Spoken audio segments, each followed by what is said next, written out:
You're listening to the Feastcast Network.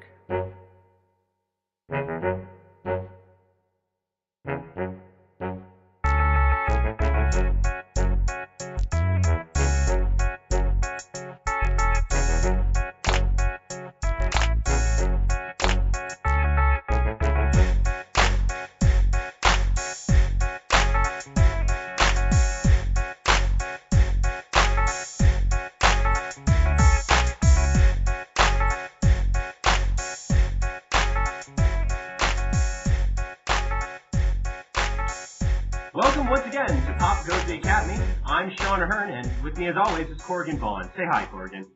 Hey, everybody. This is episode 3, which is a milestone, as it is our third podcast in a row for Pop Goes the Academy. And is there a way that it would not be in a row?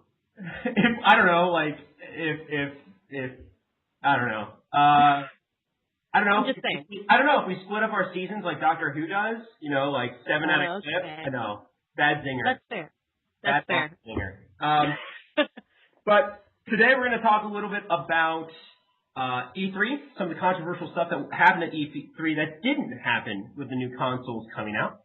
Talk a little bit about what Jim Carrey has been saying about Kick-Ass 2, and some of the articles on the Electric Feast this week that you should go dine on. So without further ado, there was an interesting article on Kotaku this week, or earlier this week, called The Creepier Side of E3, or The Creepy Side of E3. And it talks about being a female journalist, or a woman journalist, or a PR person in the gaming culture at E3, and kind of the sexual assaults or attacks that these women are facing, or have allegedly faced, as Kotaku points out. Corrigan, your thoughts, because you were at E3 yourself.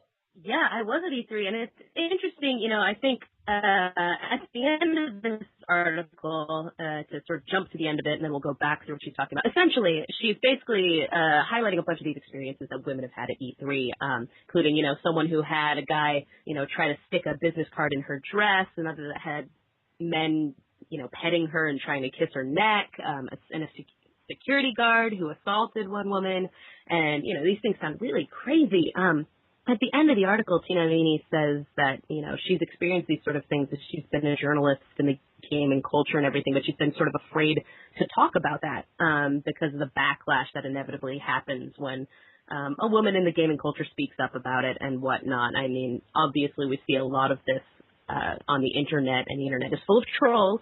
Mm-hmm. I will grant you that, but she definitely didn't want to speak up about this ordeal. And it was interesting to me because last podcast we did talk about E3.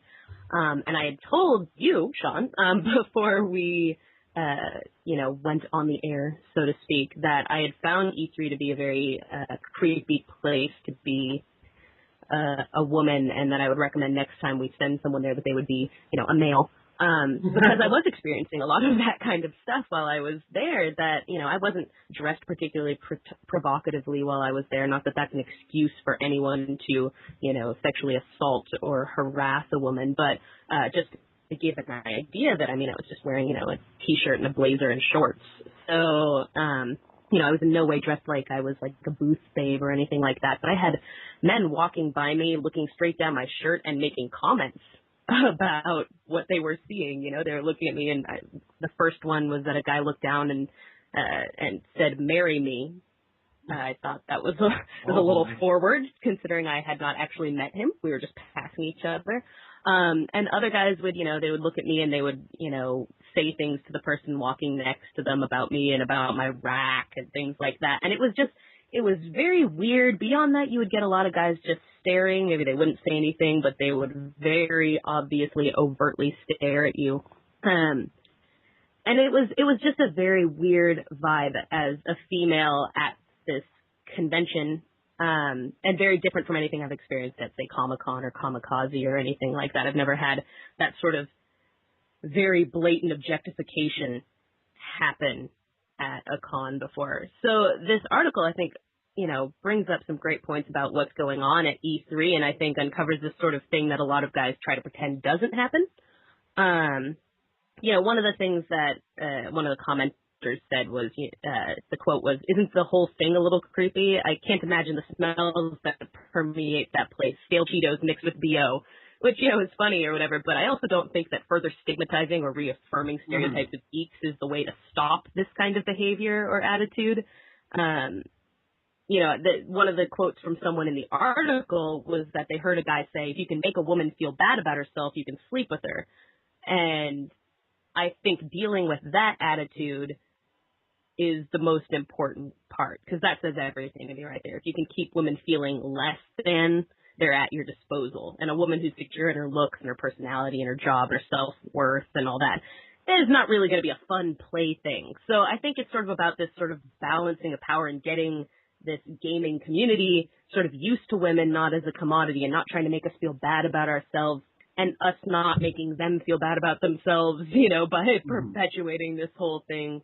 Not to say that, we're causing them to be chauvinists. That's not the way it is at all. But, I think it was an interesting article, and she brings up some great points. I think this stuff needs to be covered so that it can be dealt with, and women need to not be afraid to stand up and say, hey, dudes are doing creepy crap to me when I go to E3, and that needs to stop.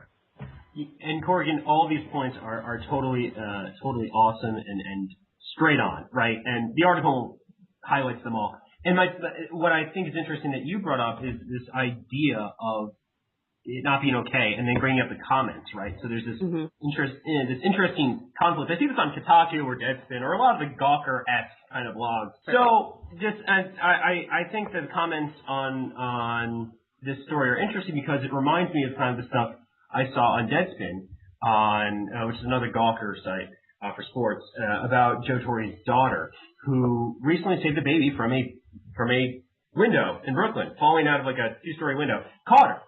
And wait. Hold on. She caught a baby? She caught a baby. Did she know it was, did someone throw? How did she know there was going to be was she? Well, there was a runner on third, you see. No. What happened was there was a baby dangling from a window. A baby crawled out of a window that was open, and people were like, oh my God, baby, basically. And she was right there. She was there at the right time and caught the baby and saved the baby. And, of course, the joke amongst Yankee fans like myself is, what she looked like on third base. We need somebody to replace A-Rod. But the sad part is everybody was talking about her looks more than her actual heroism. Huh. Interesting. Kind of a convoluted way of going about what you're saying, right? So, we have this idea of, in gamer culture or sports culture, right, that a woman is only really an object. I mean, this is popular culture 101, right? But it's this idea that we can sit there in the comments and go, oh, she looks ugly, or, women shouldn't dress provocatively if they don't want to look that way. Right. I think that what you saw at E3 and clearly what others have seen at E3 speaks to that. People who are in the business who want to do what they love are still ostracized because they're a woman or they're a person of color or all these different things. And I think that if we want to be more equal, we really need to start checking ourselves or checking when others do that and say, hey, that's not cool. You wouldn't do that to your sister. You wouldn't do that to your mother. You would hate it if somebody else did it, obviously. Yeah.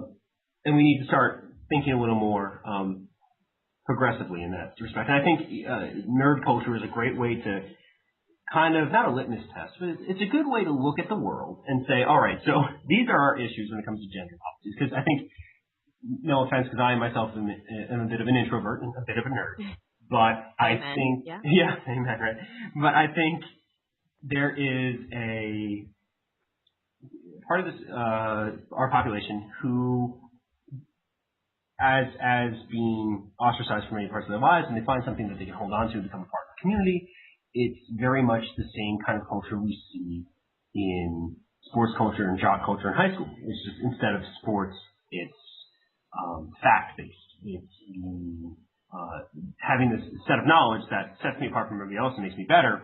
So if, say, an attractive person, man or woman, has this, I have to ostracize them, or I have to call them out on how they look or how they act, and as a piece of meat rather than a human being. Right.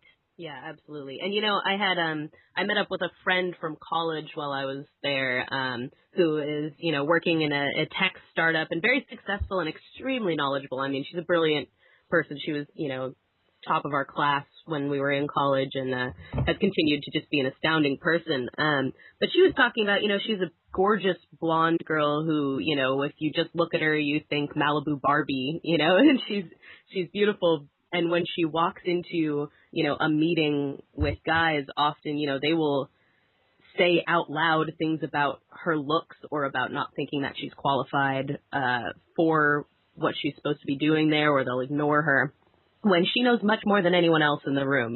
She is the smartest guy in the room, and people don't expect that of her. And so coming to things like E3, we were talking about this as we were, drinking our Starbucks and sitting on the floor, that it feels weird, especially when you're on par with all of these people intellectually and, in terms of what you're talking about there, and people immediately assume, you don't know anything, you're not worth anything, and the best you could possibly be is a booth babe.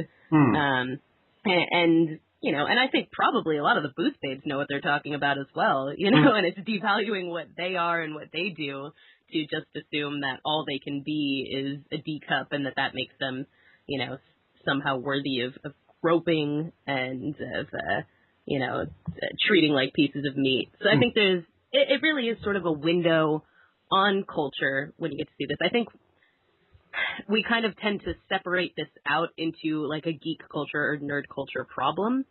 But I think it's just more apparent when you get into nerd culture, because where are nerds? They're on the internet, and, they're at these cons and things like that, where we can see these attitudes on display where, if you're talking about like some business guy, he's, not necessarily tweeting about what he feels about women or going on Reddit or things like that. So I think, it's not, I think if we just narrow this down into being a nerd problem, we do a disservice to women everywhere, and not acknowledging that this is actually just a microcosm of what we go through on a day-to-day basis. When I'm walking down the street and guys are whistling out of cars, or, I actually had a guy try to talk me into getting into his car with him.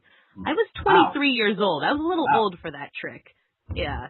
So, I think you should be old for that trick, like when you're 5, but that's... Yeah. Wow. Exactly. So, this is the kind of stuff that goes on, and I think a lot of people kind of look at it and they say, oh, it's just because you're at this con with a bunch of, like, socially awkward geek guys and, this kind of thing. And it's like, no, that's not really the case. This is just a really good example of how this is a part of our day-to-day life. And it's, we have sites like Kotaku and things like that that are very, they're aimed at this target audience, and it helps us to get that sort of word out that this happens. It was really something. I'm glad that this article brought it up, because I do feel like I was like, especially because, as I've said many times here and on the site, I am not a gamer. And so I didn't feel really like I could speak about this as a non-gamer. I felt like it was going to come across as me attacking gaming culture or things like that, and I didn't want that to be, misconstrued. But when you see something like this come up on Kotaku, it's like, A, I realize I was not imagining it. It really was that creepy. And B, this is a problem that needs to be dealt with, because girls who are gamers and find themselves in that culture are suffering as a result of it. And yes, I think I should just reiterate my own stances after you point that out. Clearly, I don't think this is just an issue in nerd culture. I think this is an issue culturally as a whole. But you're right; it is a microcosm. You really do see maybe the social awkwardness of the stereotypical nerd, maybe even kind of bolds that. But nonetheless, that's neither here nor there. It's the idea that this is a microcosm, and you're completely right there. I think that, as soon as I saw it, I emailed it to you. I was like, maybe we should talk about what we talked about. Yeah. Because clearly you're not the only one thinking this. And if I could, I would go into so many things that would make Laura Mulvey want to give me a giant hug about objectification in nerd culture. Absolutely. That's a little academic hashtag for you there. But no, it's, we'll link under the YouTube to such resources as Laura Mulvey, so that, should you be interested, you can check it out for yourself. Exactly. Yeah, and we'll link to the Kotaku article. Look for anything you hear in here. We'll make a list. We'll put it under the YouTube link, and you can check out what it is later. You can tell us, hey, we read that was out of context, or, whatever. We're totally dead on. But anyway, continue, Sean. Yeah, no, that's basically what my spiel was getting at, was the idea of the objectification of the other, right? Or not bell hooks. Right. No, but like the male gaze, the classic Laura Mulvey. I was watching a film, and I was watching a Kubrick film. I was watching Clockwork Orange, and I noticed the fetish wear in there. This, that, and the other thing. So I was like, yeah, you're right, Laura. You're totally right. I can't do Clockwork Orange. That's a painful one for me to watch, man. Good book, though. I've never read the book. I've only seen the movie. Read the book first, and I should say this to our audience too. Yeah, I think that doesn't help me, but for the audience. Yeah. Okay. So read the book first, because the Kubrick adaptation leaves out the last chapter of the book, which in the North American release, when it was originally released back when it was, it omitted the last chapter because it was seen as not violent enough of an ending. Huh. Very American, right? Yeah. So when Kubrick made his film, he made it with the American version in his hand, not the international version that has the 21st chapter that shows Alex growing up, being an adult, and realizing that his ultra-violent ways were the follies of a child. Huh. And it doesn't make up for the violent things going on in the film or the book, but it shows this kind of idea that he's an object of his surroundings, or created by his environments, or whatever kind of crap you want to throw that way. But it is a very lovely book, and I like any book that will create its own language. Be it Tolkien or be it I think Burgess. So I mean, it's interesting to say. Well, yeah, and that's a valuable lesson, I suppose. And I think one of the things that I think is important to realize is that we all sort of are products of culture, products of our environment and everything, and that doesn't excuse terrible behavior by any stretch of the imagination. It's a matter of realizing that, we need to self-evaluate. We need to realize why we believe the things we do, why we act the way we do, say towards women or things like that. It's based on a lot of, social context and what we've been trained to do. So I think, that's worth pointing out about this 21st chapter of Clockwork Orange or whatever that's left out, that, while there's a lot of horrible, horrible things that happen throughout the rest of this book or movie, there has to be this idea that we have the power to sort of change that and grow up and grow out of these societal influences. We're not bound by the society that have made us who we are. We can then choose to sort of defy it, I suppose. So yeah, that's an interesting thing. I'll have to read the book for sure. Definitely. And there's this great, and just going off of kind of this nerd culture thing, maybe I'll try to find a link at some point later, but there's this fantastic Saturday morning breakfast cereal, the comic, correct? The webcomic? Yes. Yes. For a second I was like, there's a fantastic cereal? Where are you going with this? Saturday morning breakfast cereal has this great, they do YouTube videos, and it's a great YouTube video about being the Geek Summit, and it's basically about geeks. And I think it's a stereotypical image of nerds and geeks, but it does, I think, speak to a few of our ideas of like, what do we do? How do we deal with this like fake geek girl or this attractive geek girl at our convention? Because if there are attractive geek girls, that means attractive people will be at our conventions, like their boyfriends and stuff like that. And as somebody who considers himself, and this is quite vain, decently good looking. Oh, Sean. Oh, me. I know, right? But no, I mean, it's that interesting kind of like, well, you don't have the same, bodily scars that I have. How can you be? Right. So I think that goes back to that kind of everything. Well, and I think at HBC or New York Comic Con too. I mean, it's just it's that. Luckily, it's kind of, I think, in some ways, it's the earlier generation, and it's going away or dissipating.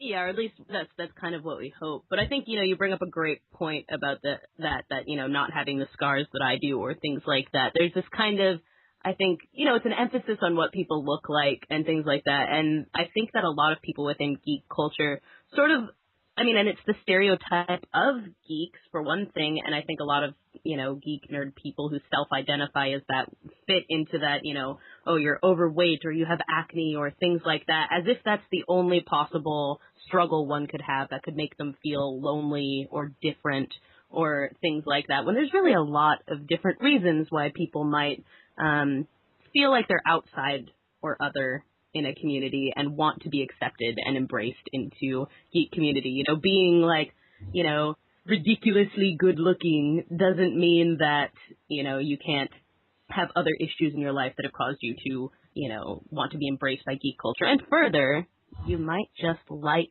comics or, you know, like video games, and maybe that's it. Maybe you're perfectly happy, and, you know, that's why you want to be a part of the community. But I think it's getting past this sort of idea that, you know, embracing someone who doesn't have the same physical, you know, malady or scar or, you know, imperfection somehow devalues the people who feel like they suffered to gain access into this community. It's problematic, but it's problematic on many different ways. Obviously, people are exploiting geek culture right now. You know, it's a consumer industry at this point, so at the same time, geeks have every right to feel skeptical of, you know, people who are trying to appropriate their culture. It's just take it out on the right people, you know. Take it out on who's that guy who created Big Bang Theory and Half Men? Oh, Chuck Lorre? No. Chuck Lorre, that's the name. Yeah, take it out on him. Yeah, you know, like, these are the kinds of people that, you know, are making it worse and capitalizing on geek culture without any affection towards it, not people who genuinely enjoy what they're doing. That's my rant on that. Obviously, I've given that rant several times and things like that. But come on, people. Can't we all just get along? If you ask my family, friends, and other people on my Facebook, no. I had a fight about, and this will segue, I guess, into our next news. But this weekend I had a fight. It's interesting because at the same time we say, can't we just all get along? I got called commie again this weekend for other things on Facebook in relation to race and how race is a construct and the idea of reverse racism. Okay. Corey rant right here. Yeah. One of my least favorite terms in the history of words is reverse racism, because when you use the phrase reverse racism, it implies there's a group of people you're supposed to be racist against, and then if you do it to someone who you're not supposed to be, it's reverse. That makes no sense. Racism is racism. There's nobody you're supposed to, and nobody that it's more appalling to be racist against. Right. End rant. End rant, right. So I had a conversation with a person about that also this weekend that I'm not affiliated with in familial times. But I tried to be as kind as possible. But he did not have kind words for me in the end. But the idea of reverse racism came up, and he said that reverse racism is real and yada yada yada. Okay, well, that's what you believe in, so but you know, that's just, you know, your ideas, okay. And that's me being very nice on the podcast. And being diplomatic. So you make a good point there, and I think it segues into our next piece today, and that's the 24th of June, 2013. The Supreme Court sidestepped a big ruling on Texas affirmative action. That's the headline for CNN.com. For those of you who do not know, today the Supreme Court sidestepped a sweeping decision on the use of race-conscious school admission policies, ruling Monday on the criteria at the University of Texas and whether it violates the equal protection of rights of some white applicants. And that's the lead from this story. It's about Abigail Noel Fisher, who sued Texas. Yeah, I assume it's the University of Texas system. Yes. That she sued. In relation to her 2008 application, which was rejected while she was a senior in high school in Sugar Land, Texas. And she said that being white, again from the article, quote, she claims it was because she is white and that she was being treated differently than some less qualified minority students who were accepted. So that was her grounds for it, the idea that it was race related. And what the Supreme Court today is they sent that back down to the lower court to be ruled on again, instead of going after any larger kind of constitutional issues that might be involved, affirmative action, you know, and all that interesting things. But Corrigan, how do you feel about this? I remember seeing a couple months ago when she was on, I don't know, Today Show or something like that, and she was talking about all this stuff, and I think she wrote like a blog post or something that was like an open letter to the schools in Texas, and made a big deal about, all of her extracurriculars and her GPA and the things that she'd done and the internships that she participated in, and, but because she was white, she didn't get into school, and, I want to say I sympathize with her, but it's this idea that, like she was entitled to this. This was her spot, and in her opinion, basically they went in and they said, we don't want this girl, we want this unqualified black person in her spot, which is obviously not what happened. I think yeah. So right now I'm in the Nixon Library Archives in Yorba Linda all summer researching busing in the 1970s, and I think it's sort of relevant to this. Basically, Nixon was very vehemently anti-busing kids from one school to another to achieve, desegregation. And the way he looked at it is basically taking kids from one side of town and busing them, within these 2 hours to another part to maintain this 70% white, 30% black balance in schools.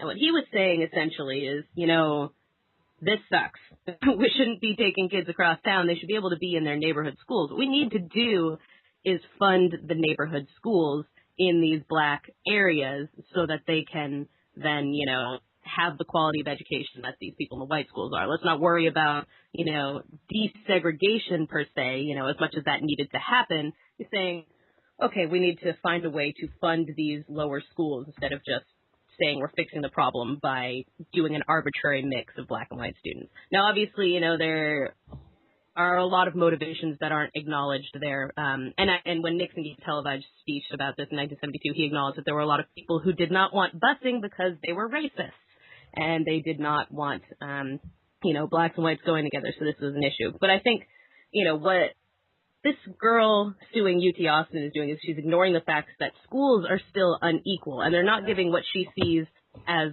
her spot to a less qualified black kid from her school. It's not that she goes to this, nice upscale school and, so does this black kid and, they gave it to the black kid. They're giving it ideally to a kid that didn't have the opportunities that she had to succeed, because even 40 years after Nixon was talking about busing and funding schools in black neighborhoods, they're still not funded well enough. And, black kids are not getting the same opportunities that white kids are in these nice middle class areas to go into school. I think she's kind of ignoring that whole thing. Now, affirmative action is a complicated issue. It's not as straightforward as one might think. But what I've talked about on many occasions is that it's sort of a double-edged sword in that, it's people like her think that they're being victimized by affirmative action and their well-earned spot is going to some, black kid who slacked off and, didn't do anything through high school. On top of that, then you have, as I was applying to PhD programs and things like that, that I had a lot of white people telling me that I was probably going to get their spot in these universities I was applying to because I was black. And, I've done a lot of conferences, I've done publications, I'm, pretty prolific in my writing, I had a good GPA, a lot of original research and things like that, but that doesn't play into the equation for people. They look at it like, oh, but, it's not that you worked harder than me, it's that your skin tone's darker than me, you're going to get into school. So there's issues there. So I think, it's tricky. Affirmative action is tricky. I think this girl is full of it and needs to accept that maybe she had a crappy personal statement. Maybe they have a lot of really good candidates, and that's why other people got in. And, and there's probably some reason that they didn't want her other than the fact that she's white. That's just a silly. And I have to also assume that, with her grades and stuff like that, there also must have been white people with lower GPAs and less, extracurriculars and things that got into this school. I can't imagine that everyone had over a 4.0 who got into UT Austin, right? Everybody, it's the Harvard of the South. No, Not to go against UT Austin. It's a fantastic place. UT Austin is fantastic. I have some fantastic professors who went there and did great research there. It's a research one, obviously. But you're right. Maybe there was something they saw that out of the thousands. And remember, this is a giant campus. Think of huge. Yeah. Think of all the colleges that are within that university. Think of all the professors, all the different undergrads. How is she standing out? And this is another thing, kind of, and this is my kind of thing here. You touch upon kind of the privilege, right? This white privilege of, I deserve to be there because that is my spot. I've always wanted to go there. One of my 8th grade history teachers, Mr. Smith, I will love him forever. He's probably one of the most straightforward guys I've ever had as a teacher, said, you might want to go to Clemson, and you've always wanted to go to Clemson for your whole life, but there's a chance you won't go to Clemson. Right. You know? And I was like, you know what? That's a good point. He said this in my 8th grade class. I guess it's just kind of like a wake-up call or something like that in 8th grade because we're all thinking about college, right? Oh, yeah, totally. Yeah. But he was mentioning that. And at the time, I was like, yeah, whatever, Mr. Smith. But when you think about it now, it's like, yeah, that's pretty spot on. You know, like, absolutely. we live in this culture of, and my dad will love me for saying this, where we get a trophy for being there, a trophy for participation. Right. And this first generation of No Child Left Behind, this very trophy participation culture is coming through. And so we're seeing things like this. Now, I'm not trying to belittle this person's argument. Clearly, she felt the need to bring it to court. So there's that, obviously, that she felt so passionate about this, that she thought that it would get pushed through, or changed in some way. She thought she could do some kind of good. At the same time, it's this idea of, 1, everybody should go to college. 2, yes, all of my extracurriculars, plus my GPA, plus what I did, makes me deserve to go to this college. It should have been a shoo-in, right? Right. Hell, I was sweating when I went to my school I applied to because it was the only school I applied to. Yeah, cool. Colby-Sawyer, yeah. And I would never have met Joe and all the other lovely people at the electric league. However, but it is really nerve-wracking. I had a friend of mine who freaked out. She was like, oh, am I going to get into Boston College? Am I going to get into Boston College? She's like, well, you know, I'm doing this, this, and this. Like, I read her personal statement, I guess, 1 or 2 times. And she had a really heck of a life story by the time she was 18. And she got in to Boston College. Spoiler. Oh, good. But it's, that's, I guess there's this stress in our culture that you need to go to this school. If you do not go to this school, you'll never make it. And I think that's what we kind of see here. In other ways, this privilege of, if I want to get a good job, if I want to do what I really need to do, I have to go to this school. I think one of the things being at UB that's taught me is sometimes you don't get what you want. I applied to 7 schools for PhD, and Buffalo was the only place that accepted me without funding. And that's common. Yeah, or getting more common, sadly. Yeah. And I said, you know what? I'll take a stab at it. Why not? And I've had to learn that I have some great ideas, but I also have to hone them. I have to sculpt them to do more than just saying, for example, on a publication that Corey and I will be coming out on, that the Furry Basketball Association is a thing. I need to say more than just that. Right. Yeah, I know, right? Can't wait for that to come out. I mean, that's enough for me. Yeah, but not for everybody. And so it's not to be taken seriously in the academy. Now, but it's that also. I mean, I hate to say this, but like, if she applied, I mean, sure, she applied to a million places since 2008 and probably got in somewhere. But it's this idea of, at some point, and it goes back to Mr. Smith, you're not going to get what you always want. You know, you have to settle some time in your life. And I think that this going down to a lower court speaks to that. Let me see, there's a quote in here by, who is it by? It's by, which of the justices? Was it by, it's by, Justice Ginsburg. Oh, okay. Okay. She was talking about, quote, only Justice Ruth Ginsburg disagreed with the majority's conclusion lower courts should take another look at the Fisher case. Quote, government actors need to be blind to the lingering effects of an overtly discriminatory past, she said. And she's the only one that went against the majority conclusion. I said before and reiterate here that only an ostrich could regard the supposedly neutral alternative as race unconscious. Yeah. So that's an interesting kind of idea, I guess we could think of. This idea that we don't live in a race unconscious culture. And we need not be blind to the lingering effects. I mean, we're not going to be in effect. It's still there. But being aware of it and realizing, though, that, these things take effect, but it's not the end all be all, like we've been saying. Yeah. And I think, you bring up some good points too, along with just, standard issues of white privilege and things like that come along in cases like this. It is sort of this idea that, you get a trophy for showing up or things like that, or you did all the right things and you're supposed to get in and things like that. And I think, it should be a lesson, I think this is what students should take from something like this, is that this is a lesson that you can't always get what you want, and instead we take it as, if you don't get what you want, you sue the hell out of somebody. That's a dangerous sort of perspective, especially within education. I think education doesn't have the money to deal with frivolous lawsuits and things like that over things. And, to be honest, I think, like we were saying, there's probably a lot of other reasons why she didn't get into this school and maybe other schools as well. And this is an easy way to say, here's something I could not change. Yes. Because we don't want to think that it's something that we have control over. I could have written a better statement. I could have had better research interests. I could have been a better fit for this department if I, thought about this.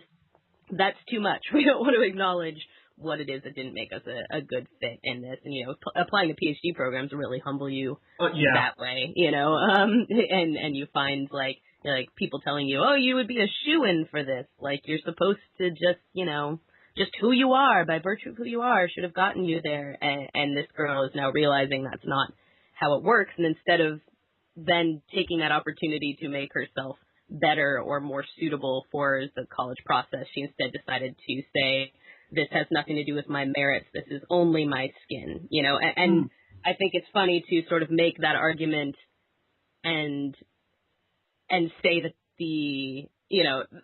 while saying that race is, at fault for this, it's essentially kind of turning it around. Oh my God, is that reverse racism? I don't even know.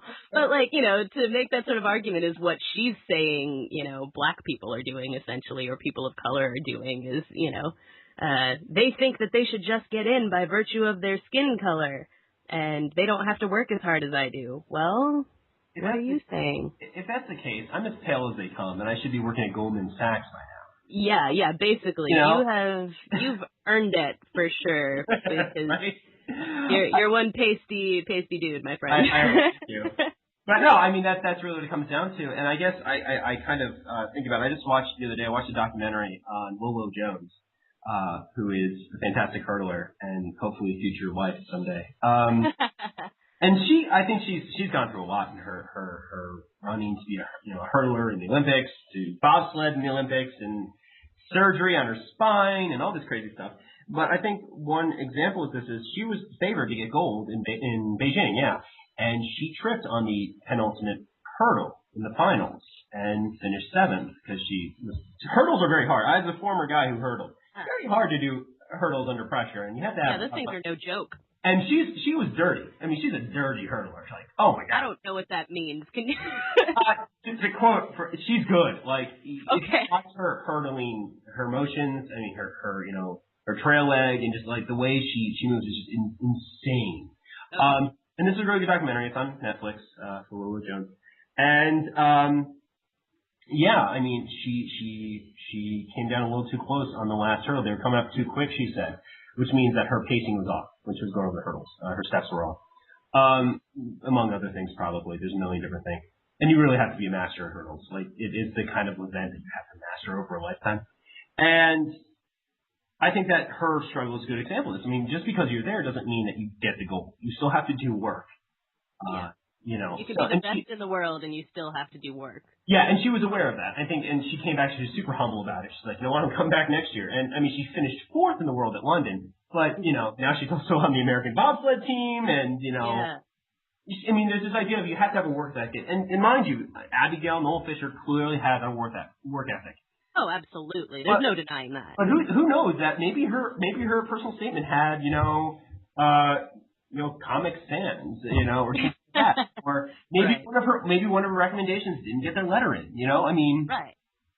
Maybe one of her recommendations said something, to the effect of this is a great person, but she should be at a better school or something. We don't know. I mean, I'm sure it's already been gone over in the court cases a million times. Who knows? But that's an interesting kind of thing. Speaking of race and class and lower stuff. Again, another segue. This is from years. You're not supposed to announce segues, Sean. I know, but no, Corrigan, wait. In academic writing, I'm supposed to announce segue. Okay, that's fair. I'll give you that. So said, comma, God, I don't want to. I love Foucault, but I can't. No, I can't use them in the paper. It's just Panopticon, great to see you again. Another note. Okay. I want that on a T-shirt. Panopticon, great to see you again. That would be great if the Electric Peace had like a shop. Panopticon. Yeah. See you again. Take notes. You always see me. Yes. Yeah. But anyway, your segue. My segue. Talking about race and lower classes. Fun news the other day. Kim Kardashian has given birth to a child into this world. Yes, a child named North. Yes. West. Yeah. Did you see today? They explained the name. No, I didn't. And let's preface this for a second. When he said race and lower class, and then brought up Kim Kardashian and Kanye West, that might have sounded confusing. We'll get there. Clearly, these are not lower class. Academic paper. We'll get there. Yeah. But no. So essentially, I read this in TMZ and on E or something like that. That they came up with North because it's a metaphor for up. They said, "What's north of nothing? Nothing." Translation: nothing better. So they consider her their North Star, which is, cute, I guess. It's kind of taking north very literally. Yes, it is. I don't or not I don't even know how to put that. Like north, like if you're looking at like a compass or something, sure, it's up, but like it's not like skyward. So it may be a little misunderstanding of what north is, but I think that's fair. It's not just like, oh, my last name's West and I'm uncreative, so all I can come up with is another direction for the first name. One Direction, one could say. There were not enough One Direction jokes. I saw like one the other day, and I was proud that it got away from the North by Northwest jokes. That's a good joke, though. Well, you have thoughts that posted on the site. Yeah, it was good the first couple times, or there were a few creative ways in which people brought up the North by the Northwest joke. Some people were just being lazy about it, but I digress. It's interesting. Celebrity baby names are always an interesting thing, and they're definitely sort of a marker of class and of race and of, a lot of different things. You see, like, I actually read like a whole article about this recently, or it was an interview from the Freakonomics podcast. And it was like a how much does your name matter thing, where basically they kind of argued that like, people misread the chapter in Freakonomics about, the value of a name and things like that, and people tend to take it as like, oh, your name determines everything about your life, and they're like, no, that's the opposite of what we were saying. Your name has very little to do with the outcome of your life. But they talk about like wealth and poorer people tend to choose, sort of interesting, crazy sounding names, as do very wealthy people who are in the limelight, like, Apple Martin, or, Pilot Inspector Riesgraf Lee, that's Jason Lee and Beth Riesgraf's kid, or my personal favorite, Moxie Crime Fighter Gillette, that's Penn Gillette's daughter. Yeah, that's pretty much the best name I've ever heard. Most people don't agree with me on that. Moon Unit Zappa? Yeah, Moon Unit, Dweezil, and Amit, which is kind of a normal name. Yeah. Yeah, people have that name. But yeah, I mean, right now we're also looking at Kate Middleton and Prince William, who are pregnant with their baby, and were pregnant in tandem with Kim Ye. And kind of the different reactions to the way people sort of like have gone through this pregnancy. I mean, everything from their fashion, you know, looking at Kate Middleton, always the style icon, all that kind of stuff, and how classy she looks while she's pregnant. And, you know, there was even an official final photo of her in public before she gives birth, and, you know, all that craziness. And then you've got Kim Kardashian, who, you know, is this idea of, you know, she's kind of that new money. You know, if this were like the Titanic, she's like unsinkable Molly Brown, you know, like she's just like, she's crass, and like nobody likes her because she doesn't know what you're supposed to do as a wealthy person. She's just, you know, obscene about it, and look at what she's wearing. She looks huge. She looks grotesque, and, you know, she's having this mixed race baby. And so it's been interesting to sort of watch the way that, that people have reacted, the way that their pregnancies have been covered. You know, Kate Middleton, even though she's kind of the commoner duchess, you know, that was kind of a big deal that she wasn't of royalty or particular wealth or anything like that.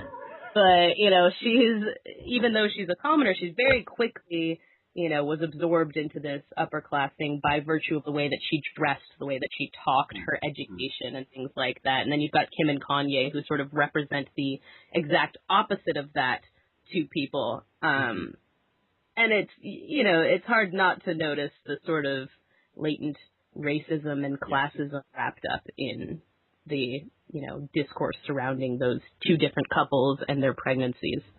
Mm-hmm.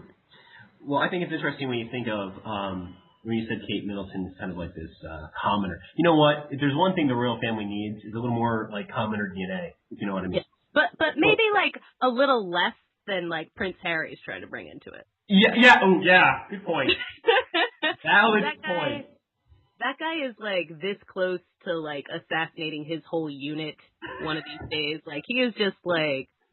Did you see like his first interview since the Vegas debacle? No. It was really kind of disturbing and sad. You know, he basically like he went to Iraq, and I'm sorry to digress a little bit again, but it's worth discussing. But he went to Afghanistan, I believe, and the first time he was there, he was pulled back because the press gave away where he was, which then endangered both him and his unit. And so he had to come back to England and, you know, all that kind of stuff. And he was upset about it because he was actually enjoying being in the military.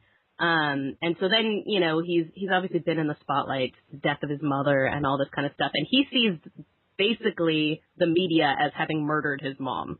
You know, because as we know, she's being chased by paparazzi and all this kind of stuff when she died, or allegedly. I don't know if that was ever proven. But, you know, so he really has this hostility towards the media, and he sees them as sort of ruining his life. And so then he has this interview, now that he's, you know, he had gotten into all that trouble for playing strip billiards in Vegas and someone taking cell phone pictures. And this sort of reckless way that Harry lives his life is very much flying in the face of both the propriety of royalty and the media. I mean, he also got in trouble a few years ago for going to like a Halloween party in a Nazi costume. Yeah, he did that.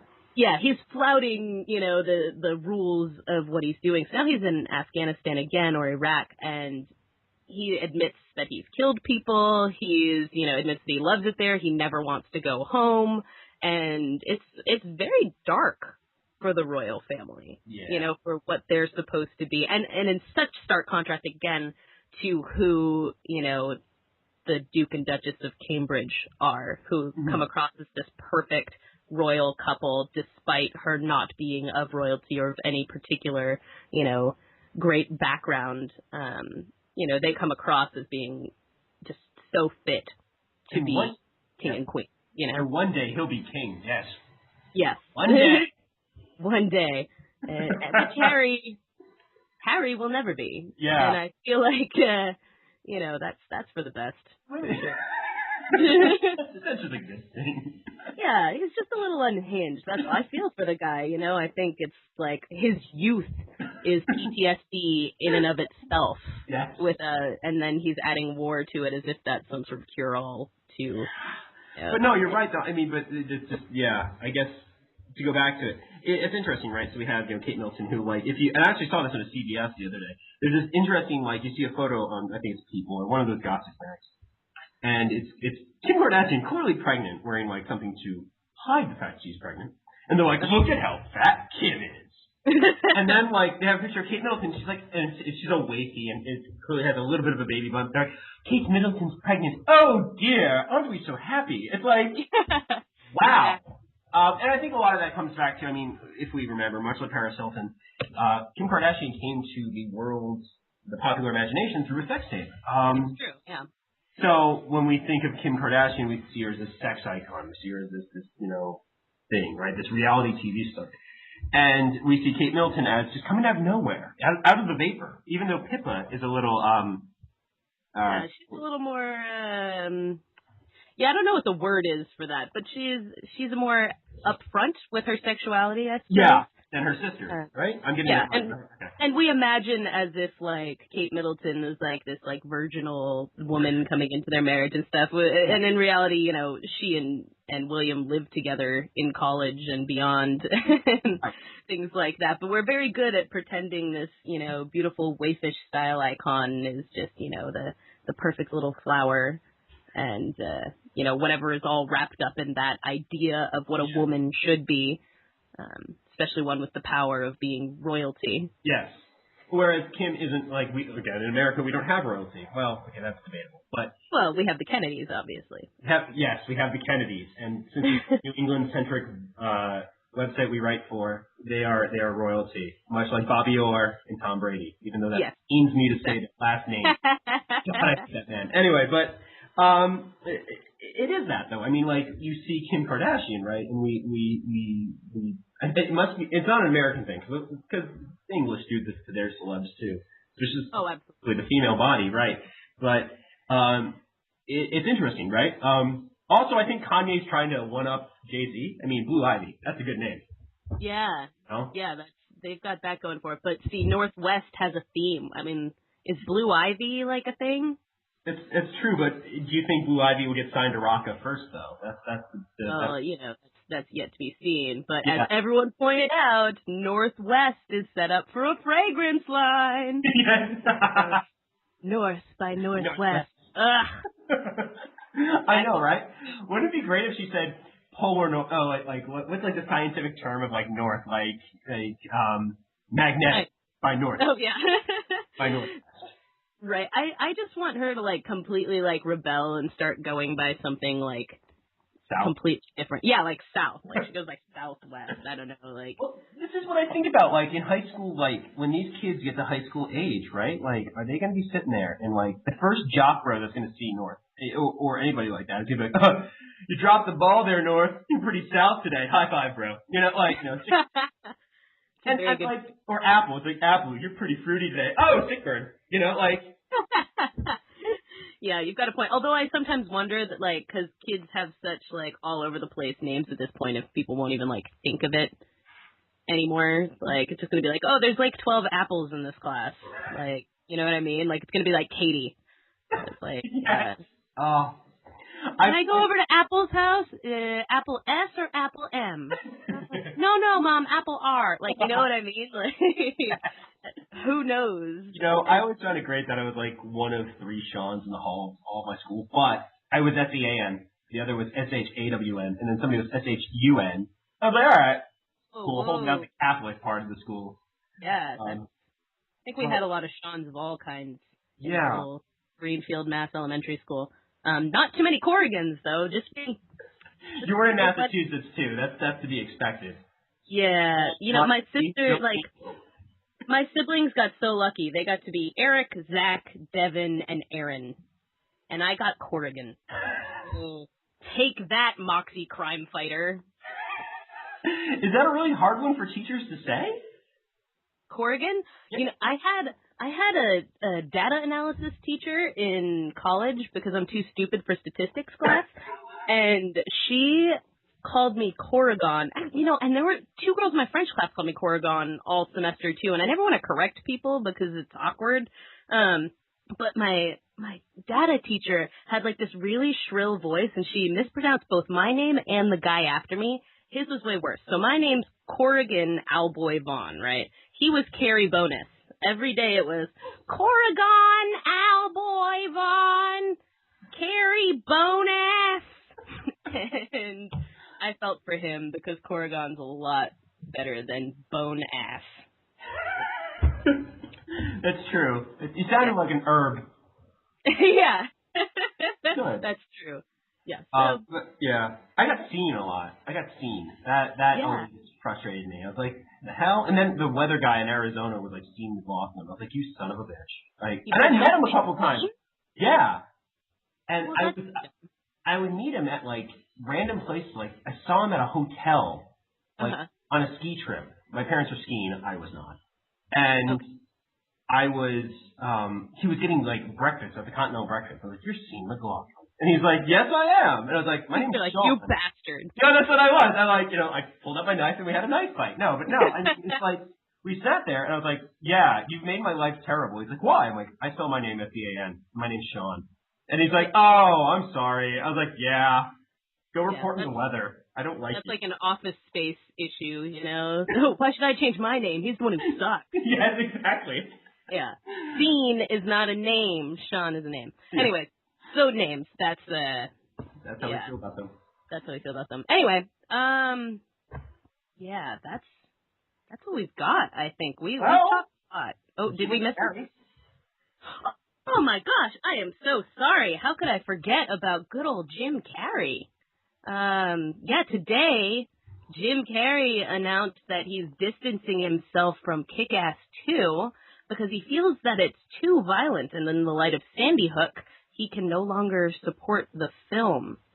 This was a little bit of a shock to the writer of Kick-Ass, who was very aware of Jim Carrey's anti-gun views when they actually made the film in the first place, but Jim Carrey plays a born-again Christian in the film who does not use guns, and that was supposedly what drew Jim Carrey to the role. So, this strange, sudden change of heart on Jim Carrey's part, I don't know what to make of it.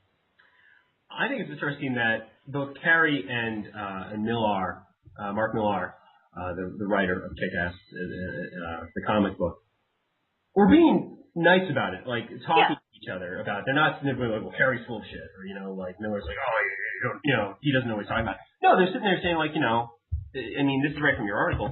Kick-Ass, and this is Mark Millar. Kick-Ass avoids the usual bloodless body count of most summer pictures and focuses instead on the consequences of violence. Whether it's the ramifications for friends and family, or, as we saw in the first movie, Kick-Ass spending 6 months in a hospital after his first street altercation. Ironically, Jim's character in Kick-Ass 2 is a born-again Christian, and the big deal we made for the fact that he refuses to fire a gun is something he told us attracted him to the role in the first place, and that's Mark Millar. And I think this is my thing. I'm sure Jim Carrey means all he's saying in relation to this. I mean, he's a very socially conscious guy. He's been talking about how much he doesn't like guns since like his first stand-up special back in the late 80s. But I think in a way it's kind of like one of those weird things he does for PR. Right. I mean, the Jay Leno thing he did, I think it was after Bruce Almighty. He was promoting something on Leno or Letterman. Okay. He comes out in giant Sasquatch feet and like angel wings. Like that's very him. Right, yeah, to kind of make an outlandish statement or something at this point. I mean, the way that he phrased it sounded very sincere, but Sandy Hook happened in December. Why in January did he not say, I filmed this film and I can't get behind it anymore? I think maybe it's a genuine sentiment, but perhaps the timing of it is a little suspect. I don't like to try to understand people's motives for things, but I think, it definitely smacks a little bit of publicity stunt, and brings up, I mean, you're bringing up two different things right here with the gun control argument that inevitably follows from this. I already saw instantly after this became a news story today that Fox News did like an interview or a talk with like Megyn Kelly and someone else about anti-gunner Jim Carrey. So it immediately became a huge political statement. And on top of it, then you've also got the violence in the media issue. And, you know, I think to put out just this set of two poorly spelled, unelaborated upon tweets and then just leave it like that kind of leaves open all of this discussion and debate that maybe could be moderated by a little more explanation of what he hopes to accomplish in distancing himself from this film. If you really wanted to make amends or a movie, I think one thing, maybe this is the PR guy in me, Dingling, he should take the money he made from the film and give it towards anti-gun stuff. Which absolutely. He does already, but I think it's something that would have maybe driven home the point if he did that with those two tweets. Said, hey, I'm giving all this money I did for this film to, you know, this. I think that'd be very interesting. But again, Jim Carrey is a wild guy. I mean... Yeah, absolutely. We all know that much. Yeah. And I look forward to Kick-Ass 2. I think his character is a really cool character. I think it'll be interesting to see. I'm happy that, what's his name is getting work still. The guy who plays Red Mist. I've never seen Kick-Ass. I can't help you. McLovin from Superbad. Oh, Mintz Plasse, Christopher. Yes. I'm happy he's still getting work. Although he was in This Is the End, too. And he was just, what? Oh, he's in Pitch Perfect. Oh, yeah? Briefly. Yeah, he's in the scenes where they're like auditioning girls for the group. Okay. What are they called? Why can I not think of what they're called right now? I haven't seen Pitch Perfect, so I can't. What? I know. Why? Is that a bad thing? I didn't know. That is a bad thing. I thought it was like a girl flick, and I'm not allowed to see that unless I'm dating somebody. Yeah, you know, it's got Anna Kendrick, so that's automatically. Yeah, that's universal right there. So no, you should see that. It's a great movie. It's kind of like Bridesmaids for college students. Okay. Yeah. Okay. Maybe I will check it out then. All right. But you know, it's bad. I don't get out much. I don't get to watch movies. Though I did jump on the bandwagon about the Superman movie. I'm happy he wasn't just lifting things this time. I don't really watch Superman movies. I'm not gonna lie to you. They're not fun. I mean, they are fun, but like, it's like, oh, Superman's gonna, like, you already know how it's gonna end. Like, Superman's gonna save the day. Yeah. Cool. Yeah, I enjoyed the IO9 article that was like the Superman movie as the author remembered it, and it was, you know, it's absolutely ridiculous. We'll link to that as well, the IO9 article. It's very funny. That's the one where that's not Millar. That's somebody. Is that the one where one of the DC writers is like, hey, wait a sec, didn't I write this already? It might have been. Yeah, she's like, why am I not getting residuals? Yeah.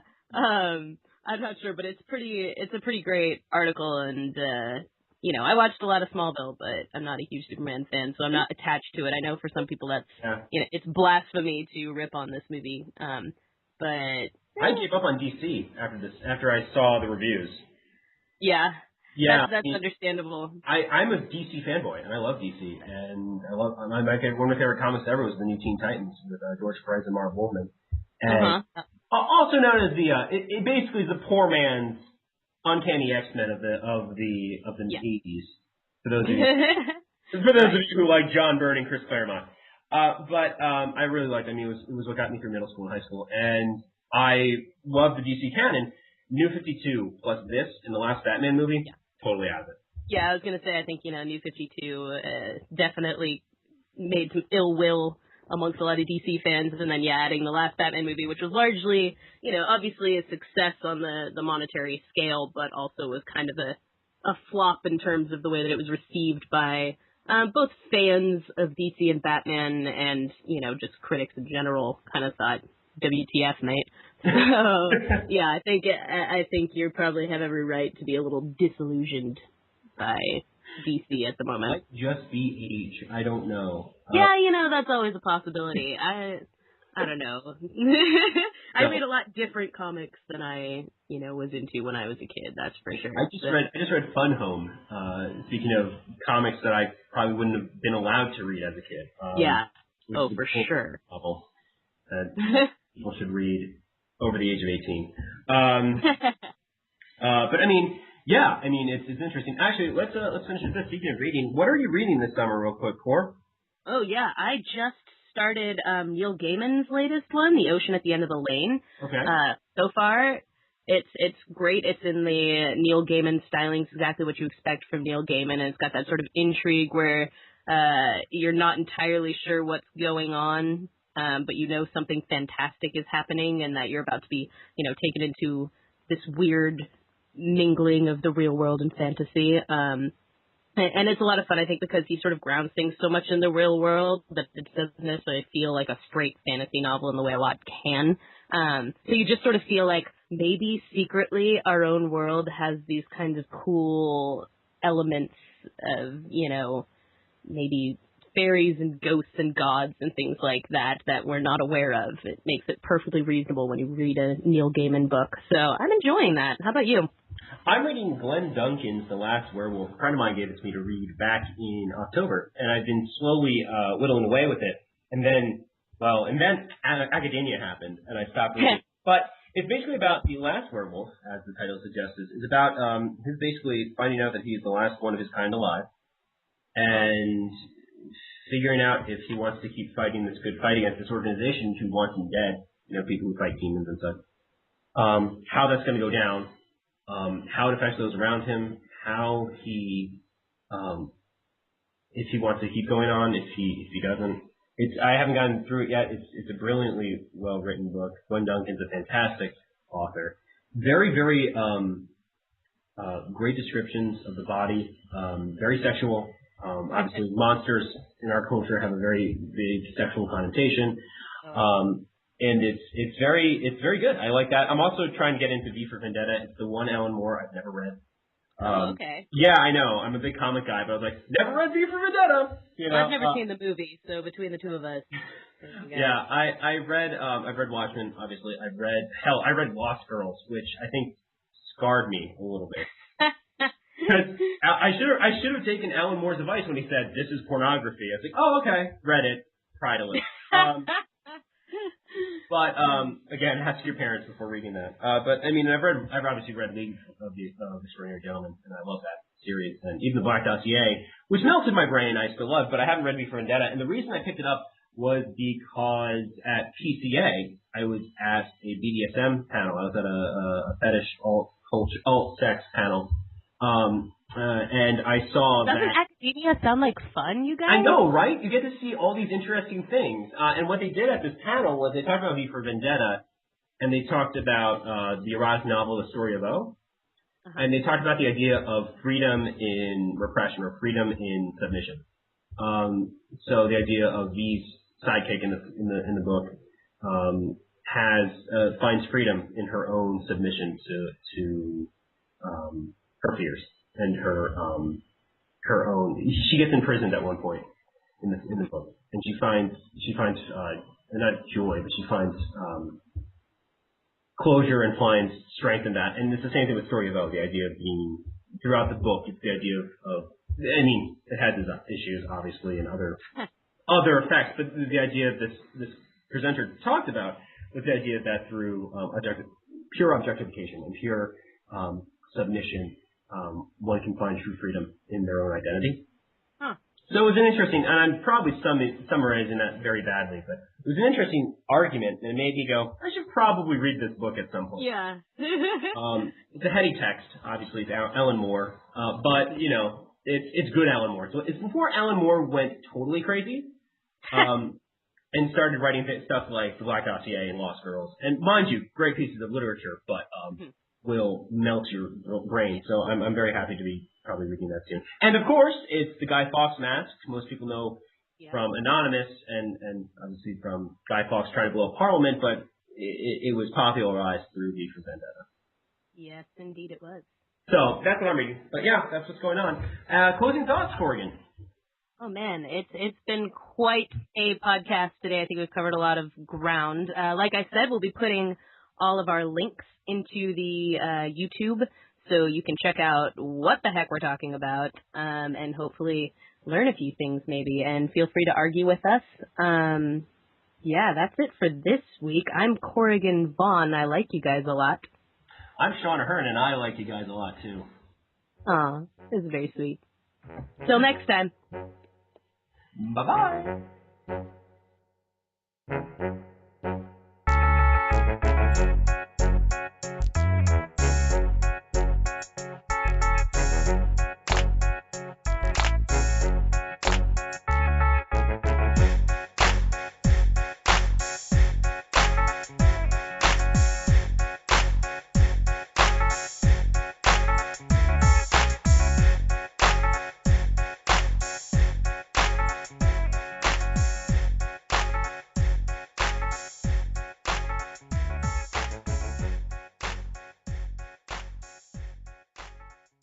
This is the Electric Feast.